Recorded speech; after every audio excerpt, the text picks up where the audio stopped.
Hello, everyone. You're listening to the Small Business Show. I'm your host, Swire. You can also call me the promo guy. My guest today is Mike Snyder from RSM Marketing. Mike is an interesting guy. RSM Marketing is a firm providing an outsourcing marketing department to companies across all industry and nationwide. For Mike's background, he is a retired Marine Corps lieutenant colonel who served as the public affairs officer in New York City, the Pentagon, and NORAD, where he led media relations and information operation in the aftermath of 9/11. He's routinely addressed the media question regarding UFO sightings and Area 51. Very interesting. Mike is a graduate of Marine Corps Command and Staff College. Mike is also co-author of the book, The Great Marketing Lie. Welcome to the show, Mike. Hello, Swire. Thank you for having me here. No wonder you answer questions so good. I was asking Mike a lot of random questions before we start the show, and he answered everything perfectly because he has trained for it. He has all the experience. Mike, love to dive deeper with your background in marketing. How did you transition from being in the military and to your role in marketing at RSM Marketing? Well, that's a very fair question. I was very fortunate to go into public affairs in the Marine Corps, right? And I did it in very, great markets for expansive learning, like New York City, DC, the Pentagon, NORAD over 9/11, dealing with international media, and that's a subset of marketing. So I got my master's degree in marketing communications. I got out of the military for the third time, and I went to work for a large accounting firm, and I was the first marketing director. And that is really what led to my niching in marketing. And I had the opportunity to start several businesses. I worked at an ad agency, and then I started a marketing firm and a couple of other businesses. And that's really how I traipsed from the Marine Corps through my skill set in public affairs into marketing, and even becoming, a marketing consultant over the years. I've learned a lot through hundreds of case studies with, small businesses all across the country, and even wrote a book about it called The Great Marketing Lie. And here we are talking about it. But that's how it went from being, a member of the Gun Club, the U.S. Marine Corps, highly recommend it, retiring as lieutenant colonel and getting into marketing and advertising. Isn't that just a wonderful second career, so to speak? Yeah, that's a fun segue and fun transition to a different career. So, since you are a marketing expert and you are used to answering all kinds of questions that throw at you, I want to start out with a soft, but it's a difficult one for a lot of us small business people. What is marketing in your opinion? Oh my God. Yeah, it's starting off with a softball, right? Well, let's wow, what is the universe? Let's define that. So what is marketing? I tell you what, I'm very passionate about this question, unfortunately for you in the audience, and I can give you a short answer, and that is most of us get it wrong. We think that marketing is all the stuff. So if you talk to a business owner and you say, what is marketing? They're going to say, well, that's my website, and that's the video that I have on the website, and that's my PPC, my ads that I'm running. That's my, my sales presentation, my trade show booth, right? Whatever. And it goes on and on and on and on. And we go, no, that's not marketing. Marketing is above that. What you're talking about, and what everybody gets confused is, you're talking about marketing communications. Okay. Marketing is simply different than that. And it's easy. And this is where marketing, you take it out of the hands of marketers, and truly marketing, the function of marketing belongs with that president, with that CEO, with that business owner. Because marketing, and here comes the definition, in my humble opinion, and this is reinforced by a lot of business literature out there. They say it slightly differently, but it's a core function that we all agree on. And it is simply the ability within a business to identify what a market will value and buy that the company can make, that's two, at a profit to the shareholders. So just again, marketing is the function in a business, usually distributed, that identifies what a market will value and pay for, that the company can make at a profit. Those are the three fundamental components of marketing. That is why marketing does not deserve to be in the same department as marketing communications, because marketing communications simply takes that marketing, right, all that we've defined in that marketing function, and they communicate it down. I'm so glad that you're able to answer that in a short amount of time. And there's a lot to that. Like the communication, as we think, sometimes we call it tactics, right? So whatever that Right. you decide to do, direct mail, email marketing, or promotional product, those are the tactic. But you are talking about the high level view of who you're targeting, what you should be doing. So you're actually figuring out the strategy that is needed to the communication part. And I think a lot of the small business owner, we think about the tactics first. Everyone is doing email marketing. Everyone is doing billboard on the freeway. That's why if we're in the same industry, we should do that. Do you notice that happen a lot? Like they people in the same industry always do the same thing, and they are somewhat afraid to try something new. Do you see that a lot in working with clients? Well, that's really another fascinating question.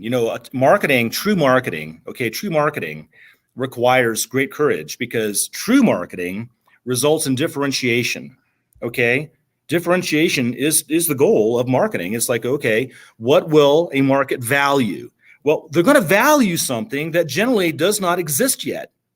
They want they don't want what they can get cheap. They want, something that has value that they haven't seen yet. I mean, that's, look at the SUV when it was created. Look at the iPhone when it was created. Look, it doesn't even, I can tell you a story, right? What does value look like?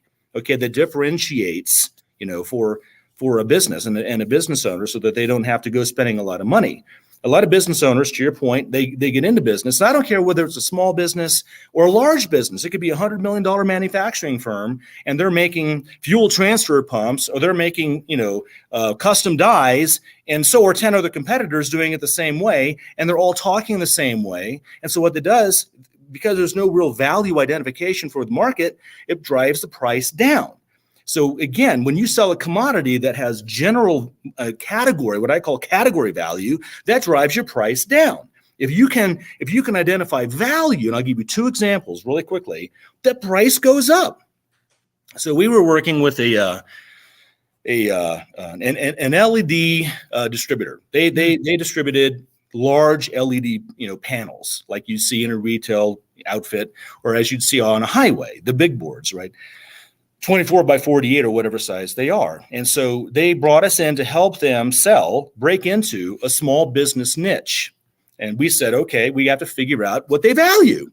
And so we did a bunch of research on behalf of this client, and we came back with them and they said, okay, your typical small business owner is going to work, 8 to 6 or 7 to 6, 7 to 7, go home, have dinner with the family. And then they're going to pay their bills and do some accounting 9 to 10. And around 11 o'clock at night, they're going to get online and they're going to try to find out how much does a panel cost if I want to put it up in my store, or if I want to put it up in my medical office, right? Or if I want to put it up, whatever.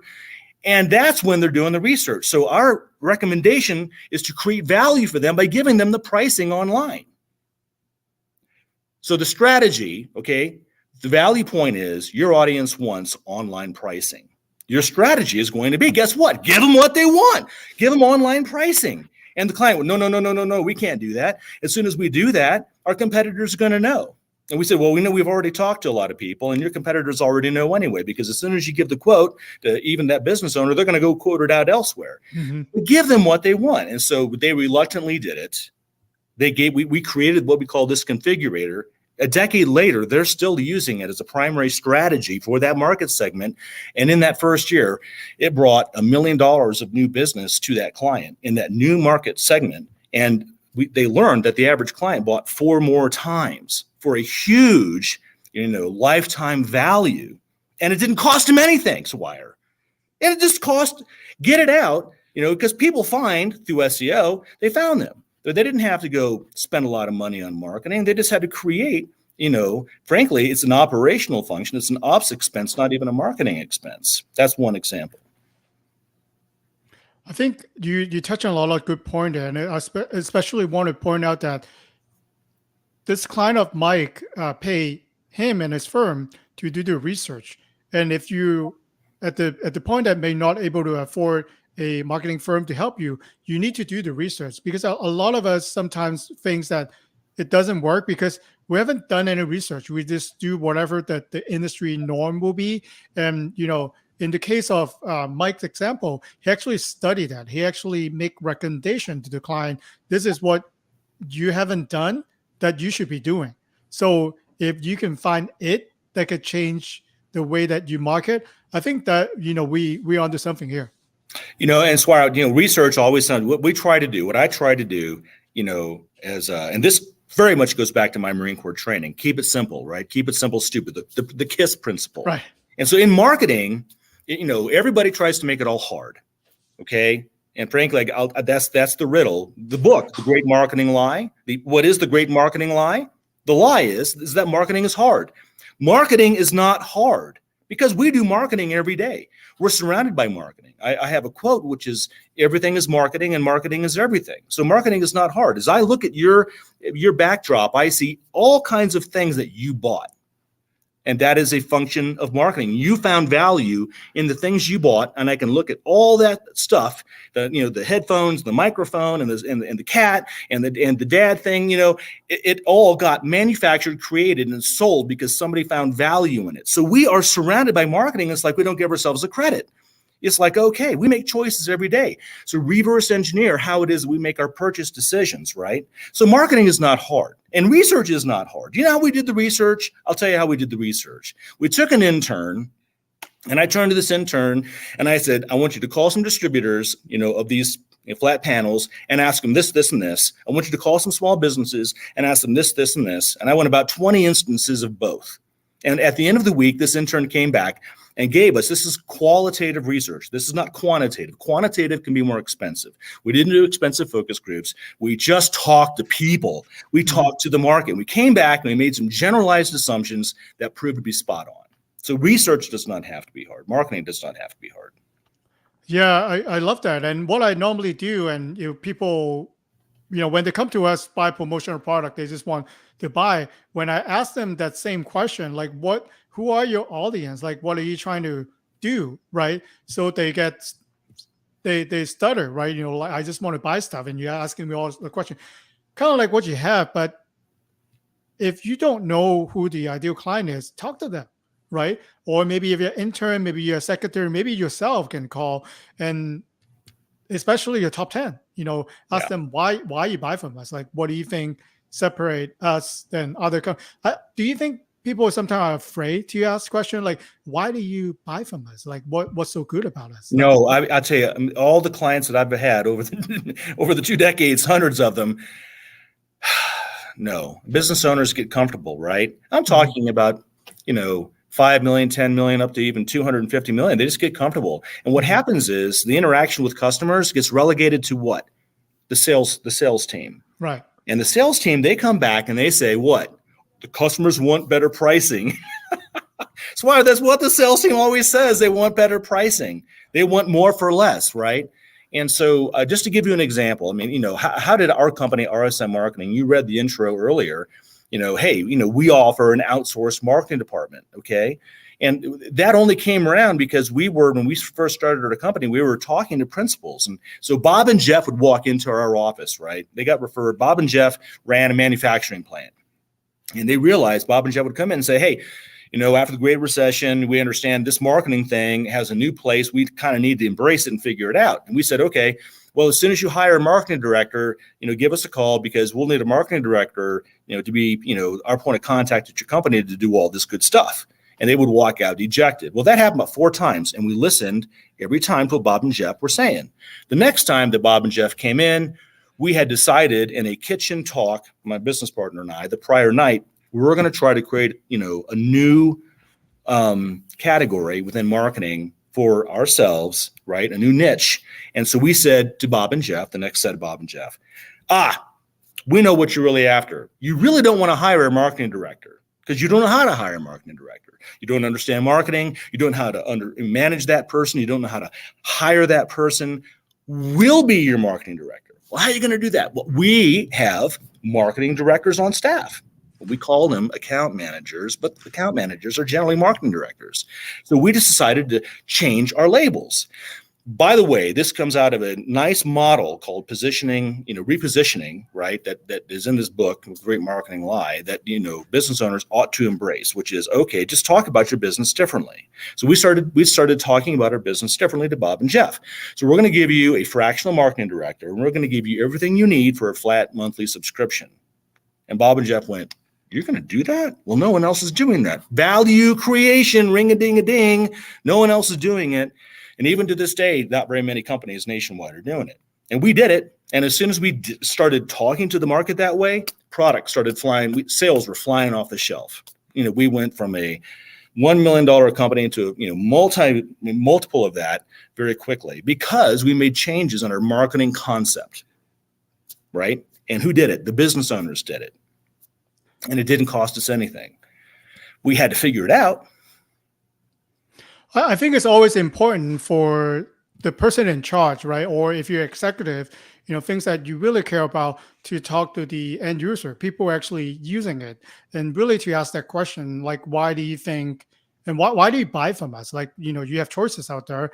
I don't care what industry that you're in. There are always another solution, right? Maybe you're saying I don't have competitors. Yeah, they could choose not to buy it, right? When they purchase from you, especially if they repeat purchase from you, you're onto something, and you got to find out why these individual, want to buy from you. All right, it's completely critical, because here's what happens. This is a really important point. It's called bias. So business owners think that they're solving the problem, right? Mm-hmm. If I have an HR outsourcing firm, then obviously my customers want to buy outsourced HR, okay? So in our case, right, we're a marketing firm, and we would think that obviously, our customers want to buy marketing services.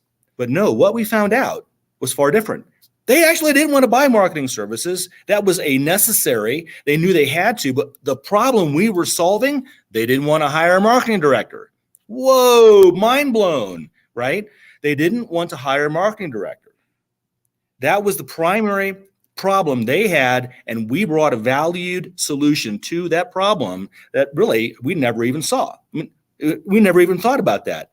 Here's another example of how if you free your mind, your butt will follow, okay? And butt means your wallet is in your butt, okay? So you start stuffing money into your wallet, okay? Because, you freed your mind. So we had another client, and he was like a $50 million manufacturing firm. Brilliant guy, just an engineer prodigy. And he made the best customized custom tools. He would sell them to other manufacturing companies, and that's how you make, all the custom products that they, we get. So anyway, he sold dies, custom dies. And he's like, we're trying to sell purchasing managers. That's who they were, and they send out RFPs, these purchasing managers. And so purchasing managers, they don't value the product. They're just trying to drive the cost down. Right. And he said to me, and this is where the answer is right in front of you. Is generally right. If I talk to a business owner for an hour, we can generally get to a very good place. So he said to me, Mike, what they don't understand is that all of our competitors, take 3 months in order to make that tool. We can do it in 3 weeks. And what they don't know is when that tool goes down and they're waiting for 3 months, they're not able to run that manufacturing, line. And it's going to cost them way more. We can give the market, the product in 3 weeks instead of 3 months. And I went, whoa. Here's what we're going to do. You're going to stop talking to purchasing managers, and we're going to start talking to, COOs and presidents and CEOs, because they're responsible for the P&L. And you're saying, look, you can get your line up in 3 weeks instead of 3 months. And so their new tagline in an hour became 3 weeks, not 3 months. And they had targeted 3 very large ideal customers. And within a month, with that change in strategy and change in brand strategy, closed one of those $1 million accounts in 30 days. And it didn't cost them anything. They freed their mind. Yeah, it's just a simple shift, right? They still do the same things, providing the same value and same dollar amount, right, for the invoice. But just by targeting different people who care about different things, it does all the wonders for them. Well, so what they found was the president or COO went into the purchasing manager and said, "Look, I want you to buy Yeah, you got this to buy from company this over guy. here." And the Yeah. purchasing manager said, "You ready for this? Here comes a corollary. Well, they charge more." And the president or COO would go, "Yeah, I don't care. We need to get this line back up. Give them whatever they want." That's literally the stories we heard back, because that's how a C-suite executive, right, a purchasing manager, their job is to drive down cost. But when you start talking, so all of a sudden our clients' pricing started going up. They had premium pricing, and it was just not hard. But again, it focused on how can you differentiate a differentiation model, an exercise, and extract that value that other people, your competitors aren't seeing. Yeah, I think that's $1 million advice there, Mike. That's the $1 million question, isn't it? Yeah, I'm giving you a lower level, I would say. In my example, what I do in promotional product is I go to CEO and I go to chief marketing officer, at trade shows or at events. So I normally make my case to them. But I find out, when I talk to my customer, it's always the executive assistant and secretary who purchase from me. And I actually drop down their ordering. When they call me, is usually later on in the week, around after 4 p.m. Because their boss, when they walk out the door, those CEO, the marketing manager, walk out the door, "Hey, we're doing an event in 2 weeks. You go find us the stuff that we need to giveaways." So they're actually in panic. So what I think I am providing the value to them, because there are tons of competitors like myself who have all the pricing on there. It's automatic. You could go on there, one click, it's shipped to you. They don't want that. They're in panic. And then they need someone. They can actually want to talk to someone. That's right. Someone will actually email me and then get it done. The kicker, similar to your example, is I don't mind to pay more. I want to keep my job. I'm willing to pay you more just to get it done right so I can look good in front of my boss. So I actually figured that out. So right now, a lot of sales books talk about how to get past the gatekeeper. Like my motto now is I'm hanging out at the gate to talk to all the gatekeepers, because if I'm approach a bigger client, chances are I work with a client that they have over 50 executive assistant that works with me. They're big departments. So, but the boss, I never talk to the boss. It's always the executive assistant or the secretary who order from me. So that's how I am interpreting my value is. I answer my phone call. I respond to you. Yes, I might not have all the bells and whistles on the online portal, but you get a human being that will respond to you and not just some bots. Okay. Give you a standard answer. No, I love it. I love it because I'll tell you what, this is what we hear all the time too. I love what you said, because, you said, hey, we can be last minute and you're going to be dealing with real people rather than indiscriminate clicking and indiscriminate robots. You don't even have assurance, right? And here's a critical thought. When somebody buys that marketing message, that value proposition, look, I get to work with Swire's team, and I know if it's last minute, they're okay with that, and I'll still be dealing with real people. I don't have to do a search online and try to get it, clicking and wondering, is it going to arrive on time? No, and that is that's my risk profile. Okay, what I mean is I may never actually use that capability, but if that risk arises, I know I've got a solution for that risk. And so, you're selling people today who may never ever use what you're offering, but they want that in their back pocket. Really? Yeah. Mm-hmm. And for the CEO, sometimes there are CEO who ask their executive assistant to do my job, to spend like 20 hours or even months searching for the perfect product. But when I ask them, how much do you pay your executive assistant or secretary? And then let's say my cost is $500 more. Do you think have her spending 2 months on it will be less than $500 that you might potentially be spending with me? And then that's kind of like a mind shift. You say, oh, okay. We messed up. Like, they spent 2 months just finding the product and I could just have it on my fingertip. Right. And so what happens then is, I don't know where you've taken this on your website or even in your own marketing, communications, right? But you're talking some strategic marketing stuff. You're making decisions on who you're talking to and your marketing message, right? And how you shape that. And and then getting it out there. So, I would think that based on what you've said, if I were to go look at your website, it would look completely different, right? Because that's where you see a good proof, have you executed the marketing concept well, is go look at your website. And if it looks different above the fold, if I can identify who are you, what do you do, and why should I care, right? Especially the why should I care part above the fold when I first look at your website, whether it's on laptop or mobile, I should be able to see that great marketing executed simply, right? I think I'm a small business professional, right? So I think the most frequently question or things that I'm scared of, if I listed all of that, am I missing out? Like if I list, Swire, I like to answer my own phone call. I respond to you quickly. And if I put that, am I missing out on other opportunity? Do you get asked that question a lot? Substitute, a particular industry that the clients is in. Well, I got to tell you, so there's a couple of interesting takes there. First of all, you're going to have to go farther. You need to be uncomfortable with your own marketing messages. You need to feel a little like, oh my God, that just feels, I'm just uncomfortable with that, right? So for instance, you said, we respond quickly. I'm going to challenge that because that's a 30,000 foot construct. We respond quickly. What does that really mean? So, we recommend the 4 C's, okay, is in the book. 4 C's is a mental model. The 4 C's is a way to get to easier decision making. So one of the C's, I'll give you the 4 C's: cut, concretize, categorize, and condition for complexity. Those are the 4 C's. So, there's a great TED talk on it. That's where we got it. But we listened to this TED talk, pulled it down, and we changed how we thought about marketing. So one of the C's you're talking about is concretization, meaning take that thought, we respond quickly, and make it concrete. Okay. And it's like, well, let's just quickly. So what does that look like? We respond within 10 minutes. Okay, about that is more concrete than we respond quickly. Let's even make that more concrete. You will receive a call back from a live human being within 10 minutes, 24 hours a day, 7 days a week, 365 days a year.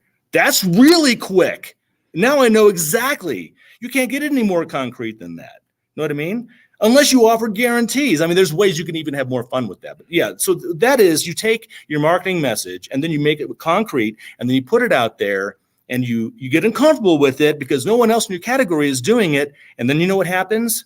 Your phone starts ringing and you start closing business, and you start closing business at a higher price because people want insurance. I know how many tens of thousands of dollars I've spent on fire insurance for my home, and I've never had a fire. People do it in business. I want that company. Yes, I want that peace of mind. People want convenience. No, what are people buying today, right? They're buying, peace of mind. They're buying convenience. They're buying, status. I don't have to do this anymore. I don't have to worry about this anymore. Instead of just I'm buying a widget. I know I'm buying a widget, but I want all these other things. I want a lifetime warranty. I don't want to have to think about a warranty. Charge me a bit more for that. Make it go away. Really, and really. Give me free shipping. I just want to think about it. Make it go away. Yeah, that's a lot of good advice there. But I think I wouldn't let you go without asking you this question. And I'm sure that you get asked a lot. How much will marketing cost to me, to a company, or to a client? Okay. Does it cost more if I want more result, or do you just put it, do you guarantee a result if I put in money in marketing? All right, you ready? I'm going to give you a very simple answer. Bad marketing costs a lot. Good marketing costs a lot less. Okay. Apple, Starbucks initially, but you don't have to be an Apple and a Starbucks, right? So this is what I mean. When you achieve differentiation with value that nobody else has, right? Then your market is put it out there, right? So when we put it out there and we added a little bit of SEO, then all of a sudden, day and night and weekends, we started getting calls from presidents and business owners about what is this outsourced marketing department where I don't have to hire, they were curious. And so they started reaching out to us. So that reduced the cost of marketing. We didn't have buy billboards, and we didn't have to do PPC ads, and I didn't even have to have a salesperson. I only got a salesperson. I was doing all that myself. Why? Because I was a business owner who needed to talk to another business owner because we understood and spoke the same language. So I was helping them and selling. Now, if you're selling a commodity product, then you're going to be trying to get, a ton of your messaging out there. So, now it all comes back to a 0.5% response rate, blah, blah, blah, and so you're going to get lucky to get a response that had a high marketing cost and a low closing rate. Do you see what I'm saying?